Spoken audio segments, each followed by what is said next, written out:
If you apply for a loan to a bank and you get approved, they trust you. If you are selling a product or service and somebody buys that product, they trust you, or they gave you a benefit of doubt. If they buy again and again and again, they trust you. If you apply to an institution, maybe you're applying to a school, to a university, or you apply for a job and you get approved, it means they trust you. They looked at your documentation and they trusted that your documentation was real based on a number of factors. They might have asked you to verify it with a certain board, etc., or call those boards. But by the time they reach the conclusion that, okay, this person can come on board, they trust you. And even with that kind of trust, which we call reputation, because over a period of time, if you gain enough trust consistently, it becomes a reputation. That reputation matters so much that if that same job had only limited posts and 10 people applied and there are 3 slots, and maybe you guys had the same qualifications, they might take the person from the institution they trust most, the one with the most reputation. Because reputation is a measure of not only trust, but being trustworthy consistently over time, right? So you can see where I'm going with this. If you're a politician and let's say you're doing things legitimately, we're not talking about stolen elections or anything. Let's say elections are being done the correct way, free and fair, everything, and people vote for you, no foul play. It's because they trust you. It's because they trust you. If people approve your business proposal, whether for funding and fund you for a grant, if things are being done properly, even for a tender, things are being done properly, it means they trust you. But again, also, even if things are not being done properly, if people are going to do corruption with somebody, it means even though they're doing a dark deed that's not good, they trust that individual because they wouldn't want to do that with a cop. If they thought you were a cop, they wouldn't do it. Even if you are doing activities in a gang, they need to trust you. So whether people who move in light or people who move in the dark, who do they work with? They work with people they trust. So in the circles that you want to be accepted, in the circles where you want to get approvals, because at the end of the day, everything is people. Bank loan approvals are done by people. They're not done by the bank. The person who reads that and decides is a person. And even if it comes to AI, if it comes to approvals by AI, the person who programmed the AI and gave it a criteria to look at is a person. So at the end of the day, you have to ask yourself, what are you doing to be trustworthy? What are you doing to increase the factors that make you trustworthy? And like we already said, trustworthiness over time consistently is a reputation of reliability. It does not mean you don't make mistakes.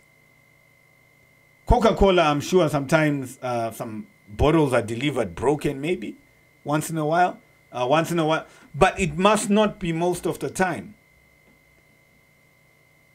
It must not be most of the time. You have to keep working on yourself as a personal brand, or if it's a company, on your company to deliver most of the time.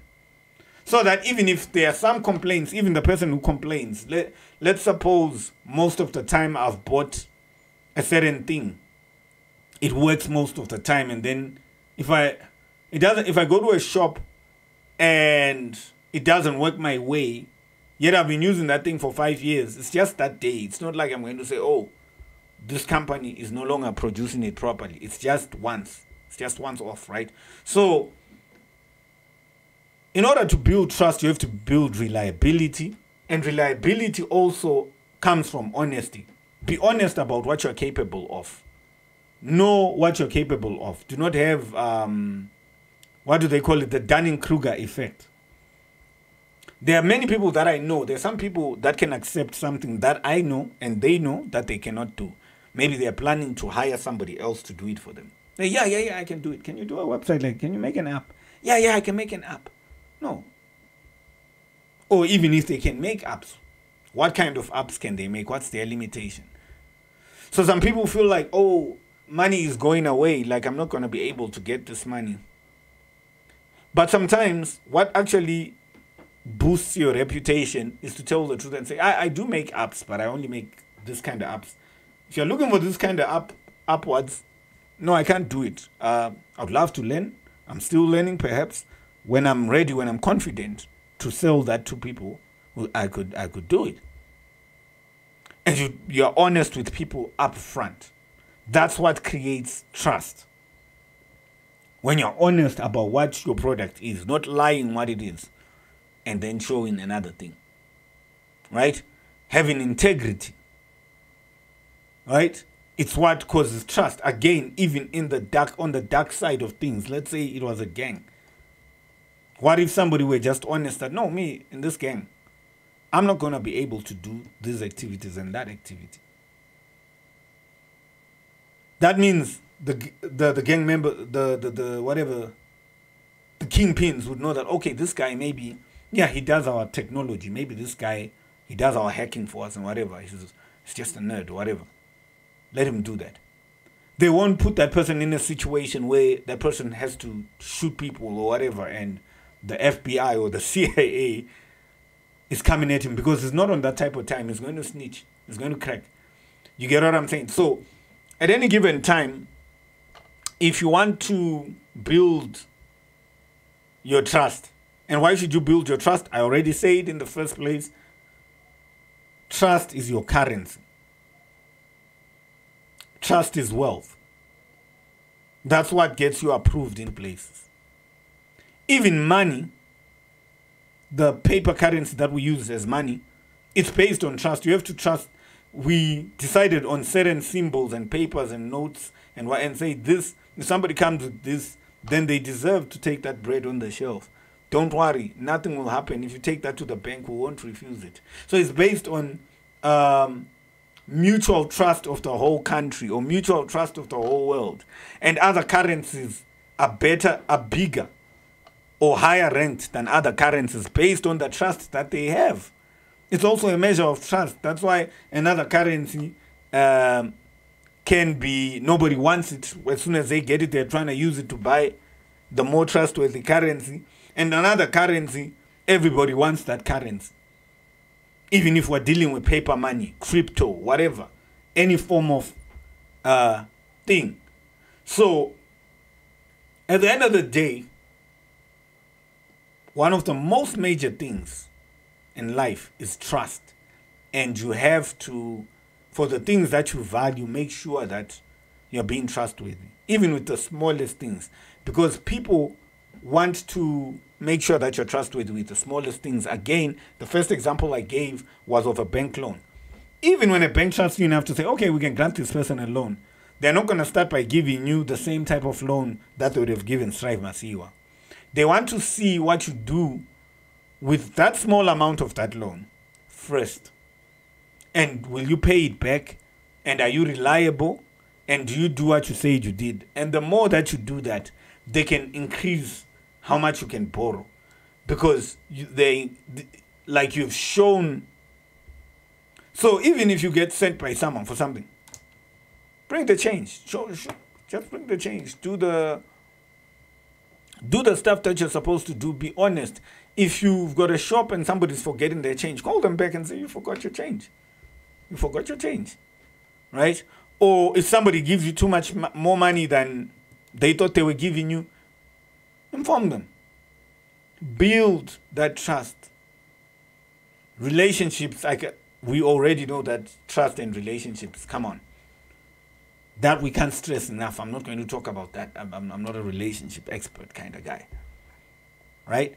Me, the streams of thought I just give you is just to do with, certain things that I think should be common sense and that should be observed, and that will make your life better, and that will make my life better. These are my notes too. When I'm talking right now, I can see a lot of places that I've been slacking as well, as far as trust. And one more thing that I want to add, because I was just about to stop this video, but one more thing. Trust also, there's a lot of more things than I said to trust, like social proof. That's why people like something that many people are going for, because if many people are going for it, that's probably real, right? Social proof, even if it's fake social proof, by the way, it might work as a cognitive bias. Um, Associations. Who do you associate with? You might be a good person, but if you're associating with people don't trust, then people are not going to trust you, because how are you comfortable with those people in their mind? Even if you might be legit, even maybe when you meet those people, you are always telling them to stop what they do. When people see you with those people, they've got a tendency to put you in the same box. These are Gestalt principles of proximity. Things that are in proximity are likely to be thought to represent the same thing, right? Which kind of makes sense, because your brain uses system 1 and system 2. System 1 is the immediate assumption, because nobody's got time to process too much as they're moving about life. They have to make decisions quick. So it's like if I were walking in Joburg and I see somebody with chapped lips and they got a certain type of t-shirt and a certain type of walk coming at me, they might really just be a person who's wearing that. But if, stereotypes don't come from nowhere. If stereotype has it that people who dress like that and who move like that might mug you, I'm not taking any chances. I'm moving to the other side of the road, or I'm getting out of the way, or I'm getting prepared to defend myself at the end of the day. So at the end of the day, I'm saying this to say, association and proximity, like if you stand next to certain people, endorse certain people or whatever, whether you're a politician, whatever, make sure it's going to be building your trust. If you wear certain clothes, that's also an association. Even if you make sure it's in your best interest of who you want to appeal to. If you speak in a certain lingo, in a certain style, and I don't only mean like a vulgarity or a certain style, like if you speak publicly in a certain way, maybe use a certain type of slang, whatever, make sure you're cool with being associated with that identity. Because that identity can define who wants to give you opportunities, or who can trust you enough to let them into their resources so that you get where you want to go. And the thing in life is, you're not always going to make it in life on your own resources. That's a lie. You need other people's resources. Even the people that built the KFCs, these multinational companies, up to now, they take loans. You think they're big enough to say, no, we don't take. But to expand, even KFC has to take loans to expand. Coca-Cola still might have to take loans to expand. You might think, no, they should be giving them. No, they could be taking them. And some of the companies, maybe in Silicon Valley, they are companies that they've got money, they've got nothing to do with. That's why they're giving grants. But in their early days, they took out loans because they needed to expand. You always need other people's money when other people... So in order for people to give you that money, and money is not only again in forms of, in terms of... wealth is not only in the form of money, monetary currency. Sometimes it's other people's labor, like, oh guys, we're building this, right? We don't have money, but if people trust you, okay, I can come and do this, I can come and do this. Don't worry, no money down.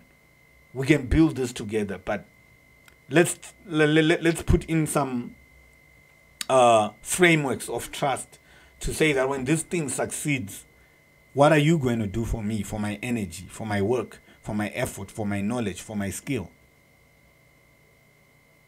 But if you're a person who's got a reputation of using people like that and saying, come and build my thing, and then when your thing is working, you kick them out or whatever, throw them under the bus, you've lost that currency, because people have heard about you. It's moving in the grapevine, like, nah, this guy, nah, don't work with that guy. It's a waste of time. You'd rather sit at home. That guy, as soon as his shit start popping, is out of the way. Now, that's a lot to digest, right? Even for me, right? I have to look at myself in the mirror and be like, what language do I use? I already say shit right now. What do I wear? Do I want to be in those circles? Some of them, yeah. some of the areas, nah, I could change a few things. And so can you. Peace.